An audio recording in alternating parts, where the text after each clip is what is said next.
The banker's laughter still echoes in my ears, sharp as winter wind cutting through canyon walls.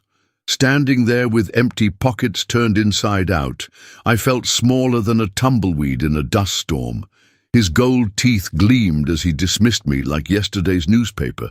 But the leather bag hanging heavy at my side held secrets that would wipe that smirk clean off his face.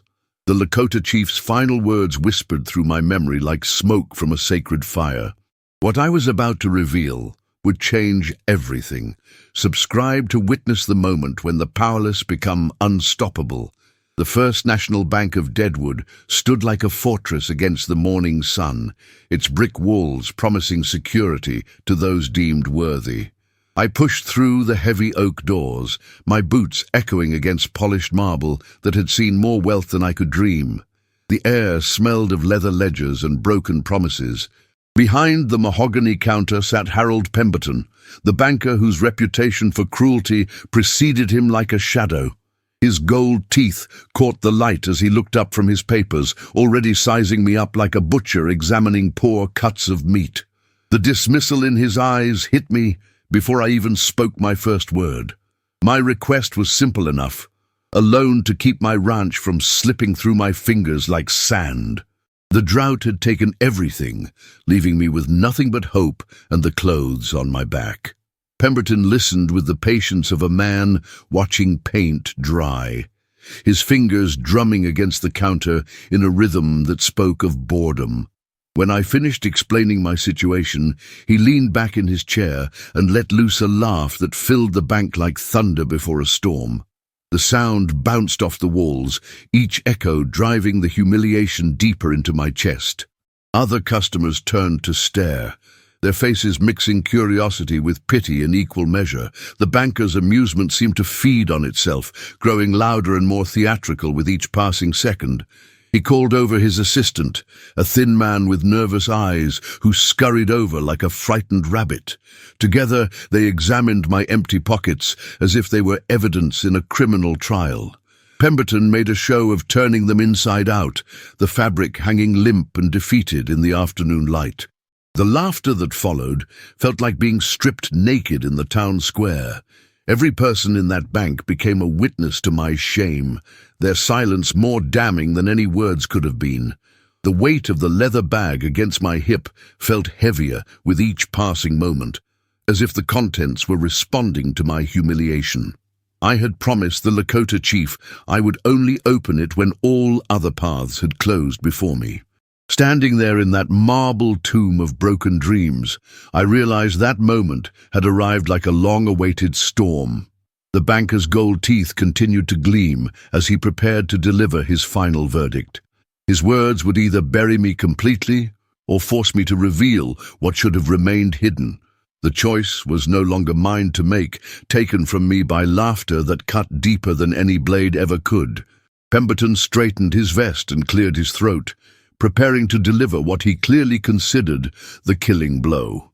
His voice carried the authority of a man who had crushed dreams for breakfast and counted coins for dinner. The rejection that was coming would echo through Deadwood like gospel truth, marking me as another failure in a town that collected them like trophies. But the bag at my side held secrets that could turn his golden world upside down. The moment of revelation was approaching like sunrise after the longest night. Subscribe to see how quickly a banker's laughter can turn to stunned silence. 3 months earlier, I had ridden into Lakota territory with nothing but desperation driving me forward like a whip. The drought had turned my cattle into walking skeletons, and the banknotes were piling up like autumn leaves. Chief Standing Bear received me in his lodge, where sacred smoke curled toward the heavens, carrying prayers older than memory. His weathered face told stories of battles fought and wisdom earned through suffering that would break lesser men. The firelight danced across his features, revealing eyes that seemed to see straight through to a man's soul. When he spoke, his words carried the weight of mountains and the flow of ancient rivers. The chief listened to my troubles with the patience of stone, never interrupting as I laid bare my failures like offerings on an altar. His silence felt heavier than judgment, filled with understanding that ran deeper than words could reach. When I finished speaking, he reached into a beaded pouch and withdrew something that made the firelight seem to dim in comparison. The leather bag he placed in my hands felt warm, as if it held captured sunlight from a summer that would never end. His instructions were simple, but carried the gravity of sacred law that could not be broken without consequence. The bag was to remain sealed until my need became absolute, when all other doors had closed and hope had fled like smoke on the wind. Standing Bear's eyes held mine as he spoke of power that could reshape destinies and change the course of rivers. The weight in my hands felt like holding lightning captured in leather, dangerous and beautiful in equal measure. He warned me that what lay inside would test my character more than any drought or debt ever could. The responsibility felt heavier than the bag itself, a burden that would follow me like my own shadow. As I prepared to leave his lodge, the chief placed a weathered hand on my shoulder with the gentleness of a father blessing his son. His final words spoke of balance and consequence, of gifts that came with prices that might not be paid for generations. The bag seemed to pulse against my palm like a living heart, reminding me of the trust that had been placed in my keeping. The ride back to my ranch felt different, as if I carried more than leather and whatever lay hidden inside. The very air seemed charged with possibility and danger, walking hand in hand toward an uncertain future. Now, standing in Pemberton's bank with laughter ringing in my ears like church bells announcing my funeral, those sacred moments felt like a lifetime ago. The chief's words echoed through my memory, mixing with the banker's cruel amusement in a symphony of past and present. The bag at my side had grown heavier with each day of waiting, as if the contents were eager to fulfill their purpose. The moment of revelation was approaching like thunder following lightning. The banker's golden teeth would soon lose their gleam when faced with power older than his marble fortress. Subscribe to witness the moment when ancient wisdom meets modern greed. Pemberton's rejection came wrapped in silk-smooth words that cut deeper than any rusty blade could manage. He spoke of risk assessment and collateral requirements as if reciting scripture from the gospel of greed. His assistant nodded along like a trained dog, adding unnecessary flourishes to the performance of my public humiliation. The other customers had stopped pretending to mind their own business, openly staring at the spectacle unfolding before them. Their faces showed the mixture of pity and relief that comes from watching someone else's world crumble while your own remains intact. The banker's final words hung in the air like smoke from a funeral pyre. The leather bag seemed to grow warmer against my hip, as if responding to the depth of my desperation like a compass needle finding true north. Every fiber of my being screamed against revealing what the chief had entrusted to my care, but the laughter echoing off the marble walls left me no choice. My fingers found the leather ties that had remained untouched for 3 long months of waiting and hoping. The knots came undone with surprising ease, as if they had been waiting for this exact moment to release their hold. The bag opened with a whisper that seemed to silence even Pemberton's cruel amusement for just a heartbeat. Inside lay stones that caught the afternoon light and threw it back, transformed into something that made the banker's gold teeth look like cheap brass. Each gem was perfectly cut, their facets reflecting light in patterns that seemed to dance with their own inner fire. The weight of them in my palm felt like holding concentrated starlight, beautiful and terrible in their perfection. Pemberton's laughter died in his throat like a candle snuffed by sudden wind. The silence that followed felt deeper than the bottom of the deepest well, filled with possibilities that stretched beyond the horizon of imagination. The banker's face went through a transformation that would have been comical if the moment hadn't carried such weight. His gold teeth disappeared behind lips that had forgotten how to form words, while his eyes grew wide enough to swallow the moon. The assistant stepped closer, his nervous energy replaced by something approaching reverence as he stared at the gems. Other customers began to gather, drawn by the sudden shift in the room's atmosphere like moths to a flame. The very air seemed to thicken with tension and possibility, as if the bank itself was holding its breath. Pemberton's hands trembled as he reached toward the stones, then pulled back as if they might burn him with their touch. His voice, when it finally returned, carried none of its earlier confidence or cruel amusement. The words came out in stutters and half-formed thoughts, a far cry from the smooth rejection he had delivered just moments before. The power dynamic in the room had shifted like sand in an hourglass, leaving the banker scrambling to find his footing. The gems seemed to pulse with their own inner light, casting shadows that danced across the marble floor like spirits celebrating their freedom. The moment stretched between us like a bridge, spanning two different worlds, one where I was nothing and another where I held power beyond his comprehension. The bag that had felt so heavy now seemed light as air, its burden transferred to the banker whose golden world was crumbling before his eyes. The chief's wisdom echoed through my memory, reminding me that true power lay not in the stones themselves, but in knowing when to reveal them. Subscribe to see how quickly a man's fortune can change when ancient gifts meet modern greed. Pemberton's transformation was complete and terrible to witness, like watching a mountain crumble into dust before your very eyes. The man who had laughed at my empty pockets now stared at the gems with the hunger of a starving wolf. His gold teeth, which had gleamed so proudly just moments before, now seemed dull and lifeless, compared to the fire dancing within the stones. The assistant had moved closer, his breath coming in short gasps as if the very air had become too thin to breathe. The other customers pressed forward, creating a circle of witnesses to this reversal of fortune that would be talked about for generations. The banker's hands shook as he finally worked up the courage to touch one of the stones, his fingers trembling like autumn leaves in a strong wind.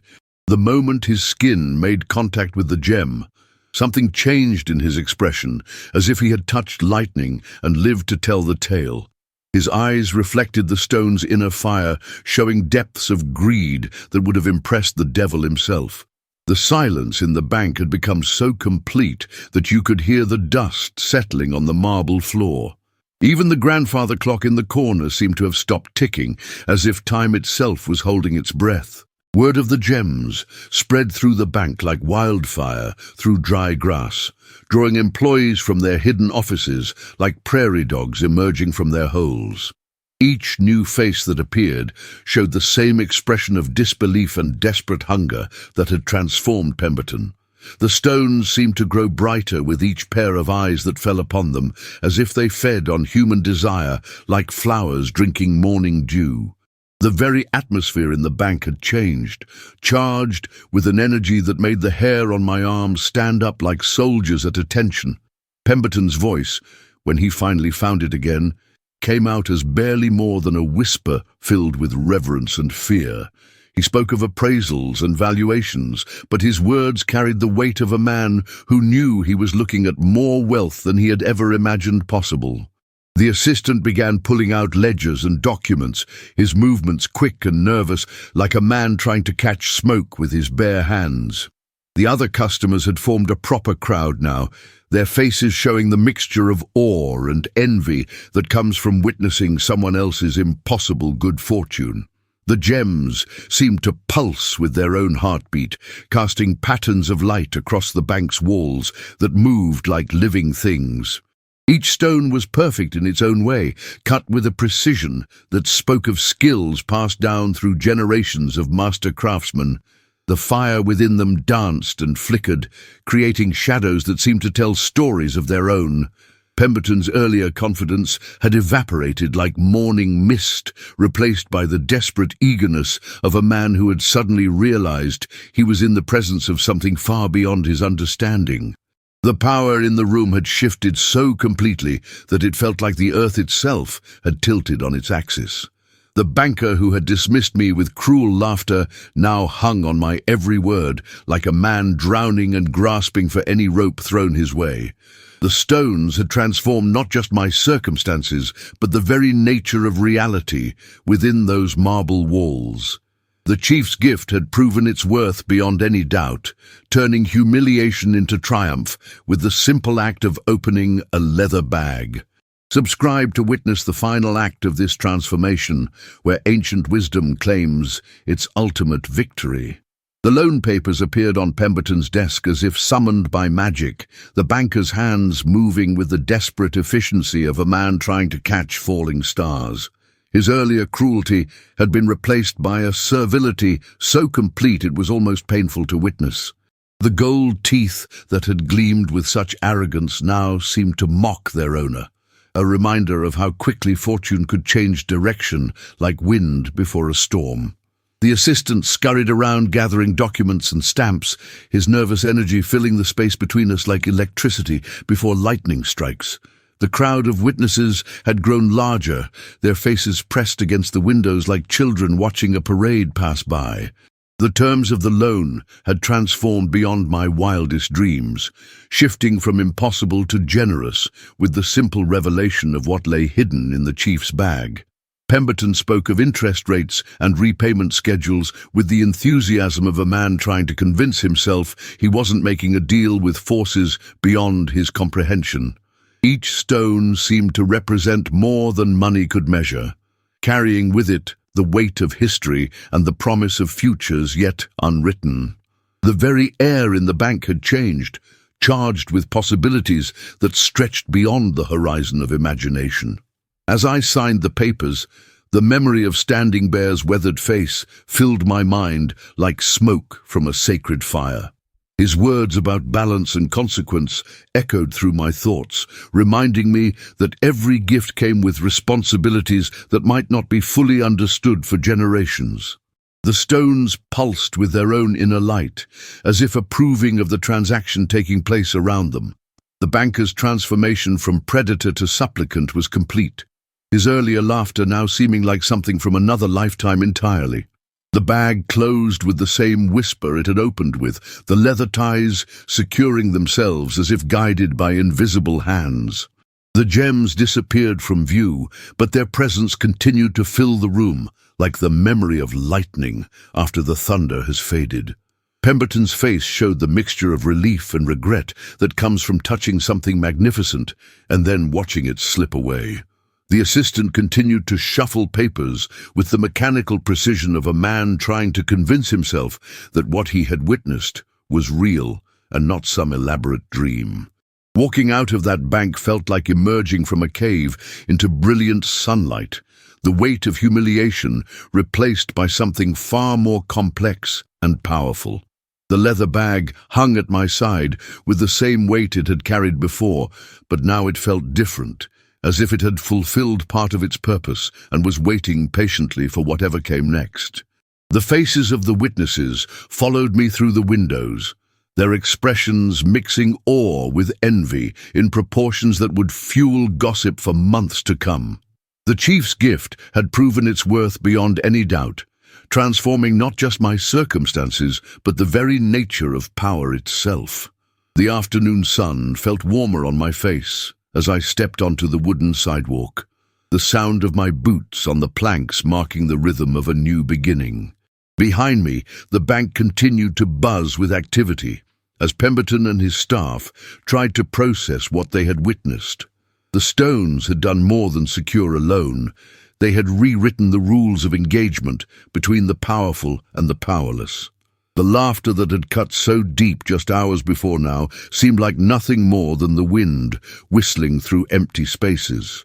Subscribe to discover how ancient gifts continue to shape destinies long after the bag has been closed and the papers have been signed. The afternoon sun cast long shadows as I stepped from the bank, the empty bag folded carefully in my coat pocket. The weight of what had transpired settled on my shoulders like a mantle I wasn't sure I deserved. Main Street buzzed with the usual commerce, but everything felt different now. The shopkeepers, who had once turned their backs when I approached, now watched with curious eyes. Word travelled fast in a town this size, and the story of what happened in Hartwell's office was already spreading like wildfire through the dusty streets. I walked past the general store, where Mrs. Patterson stood in her doorway, her usual scowl replaced by something resembling respect. The blacksmith paused his hammering to nod in my direction. Even the children playing in the street seemed to sense that something fundamental had shifted in the order of things. The gold was safely deposited, but its power extended far beyond the vault where it now rested. It had rewritten the social fabric of this place in the span of a single afternoon. The saloon doors swung open as I passed, and I caught glimpses of men huddled over their drinks, their voices low and urgent. They were talking about me, about the bag, about the impossible transformation they had witnessed. Some spoke with admiration, others with envy, but none with the dismissive contempt that had been my constant companion for so long. The Lakota chief's gift had done more than fill my pockets. It had restored my place among the living. But with this newfound respect came an unexpected burden. Every glance carried expectation. Every conversation held the potential for request or demand. The gold had made me wealthy, but it had also made me a target. I could feel the weight of hungry eyes following my every step, calculating minds already working to determine how they might benefit from my sudden fortune. The chief's warning echoed in my memory like a distant thunder. As I reached the edge of town, I turned back to look at the place that had been my prison for so long. The buildings looked smaller somehow, less imposing than they had that morning. The bank stood like a monument to changed fortunes, its brick facade no longer intimidating, but merely functional. Hartwell's laughter had been silenced, but I wondered what new challenges would rise to take its place. The road ahead stretched toward the horizon, dusty and uncertain. I had the means now to go anywhere, to be anyone I chose to become. But the bag in my pocket felt heavier than when it had been full of gold, weighted now with the responsibility of choice, and the knowledge that some gifts come with prices that aren't immediately apparent. Subscribe to witness how sudden wealth can become its own kind of wilderness, where the real test isn't surviving poverty, but navigating the treacherous terrain of prosperity. 3 days had passed since the incident at the bank, and the town had settled into an uneasy rhythm around my transformed circumstances. I had taken rooms at the hotel, the finest suite available, but sleep came fitfully. The walls seemed to whisper with the voices of those who watched and waited, calculating their approach to the man who had emerged from nothing with pockets full of impossible wealth. Every creak of the floorboards outside my door set my nerves on edge. The morning brought visitors, a steady stream of townspeople who had suddenly discovered urgent business that required my attention. The mayor arrived first, his smile as artificial as his reasons for calling. He spoke of civic improvements, of opportunities for a man of my evident means to contribute to the betterment of the community. Behind his practiced words, I could see the same hunger that had driven men to kill for far less than what I now possessed. Mrs. Hartwell came next, without her husband's knowledge, her eyes red from tears she claimed were from joy at my good fortune. She spoke of her daughter's upcoming wedding, of the expenses that weighed so heavily on a banker's modest salary. The irony wasn't lost on me, that the wife of the man who had laughed at my poverty now sat in my parlor, hat in hand, begging for the very thing her husband had mocked me for lacking. By afternoon, the parade of supplicants had grown bold enough to include men I recognized as the town's less savory elements. They didn't come with tears or civic duty as their calling cards. They came with veiled threats wrapped in congratulations, with suggestions that a man of my newfound status might benefit from certain protections they could provide. The gold had made me rich, but it had also painted a target on my back that grew larger with each passing hour. I found myself longing for the simplicity of poverty, for the days when my only concern was finding enough work to keep body and soul together. The bag that had once held my salvation now felt like a curse, its empty folds a reminder that every gift from the spirits came with obligations that extended far beyond the moment of receiving. The chief had known this would happen. I could see it now in the sadness that had clouded his ancient eyes. As evening approached, I made a decision that surprised even myself. I would not become a prisoner of my own fortune, would not allow the gold to transform me into something I despised. The bag had given me power, but I would choose how to wield it. The real test wasn't surviving the laughter of bankers or the envy of neighbors. It was maintaining the soul of the man I had been before the weight of gold had changed everything around me. Subscribe to discover how the greatest battles are often fought not against external enemies, but against the corrupting whispers of our own transformed circumstances. The knock came at midnight, soft but insistent, different from the desperate rappings of the day's visitors. I opened the door to find the Lakota chief standing in the hallway, his presence as commanding in the hotel's gaslit corridor as it had been on the windswept prairie. He entered without invitation, his eyes taking in the luxury that now surrounded me with an expression that might have been disappointment or perhaps something deeper and more complex. He settled into the chair by the window, his weathered hands folded in his lap, and for a long moment we sat in silence. The sounds of the town below seemed muted, as if his presence had created a bubble of sacred space in the midst of all the grasping and scheming that had consumed my days. When he finally spoke, his voice carried the weight of prophecy fulfilled and the sadness of wisdom proven true once again. "The gold has done what gold always does," he said, his words cutting through the pretense and politeness that had surrounded me since leaving the bank. "It has revealed the true nature of those around you, but more importantly, it has begun to reveal your own true nature. The question that remains is whether you will allow it to complete that revelation or whether you will choose a different path entirely." I wanted to protest, to tell him about the good I planned to do with the wealth, about the ways I intended to help those who had been in my position just days before. But the words died in my throat as I met his knowing gaze. He had seen this story play out countless times before, had watched as men were transformed by sudden fortune into creatures they no longer recognized. The gold was a test, and I was failing it more completely with each passing hour. "The bag was never about the gold," he continued, reaching into his coat to produce another small pouch, this one made of different leather and decorated with symbols I didn't recognize. "It was about teaching you to see clearly, to understand the true nature of power and the responsibility that comes with it. You have learned the first lesson well. Now it is time for the second." He placed the new bag on the table between us, and I could feel the weight of choice settling around me like a heavy cloak. The gold had given me everything I thought I wanted, but it had also shown me the price of having it. The chief's eyes held no judgment, only the patient wisdom of one who had walked this path before and understood both its perils and its possibilities. The real journey was just beginning, and the destination was still mine to choose. The night stretched ahead, full of decisions that would echo through the rest of my days. The laughter of the banker seemed like a distant memory now, replaced by questions that cut far deeper than any mockery ever could. Subscribe to witness the moment when a man must choose between the comfort of gold and the harder path of wisdom, where the real treasure might be learning when to let go of everything you think you want.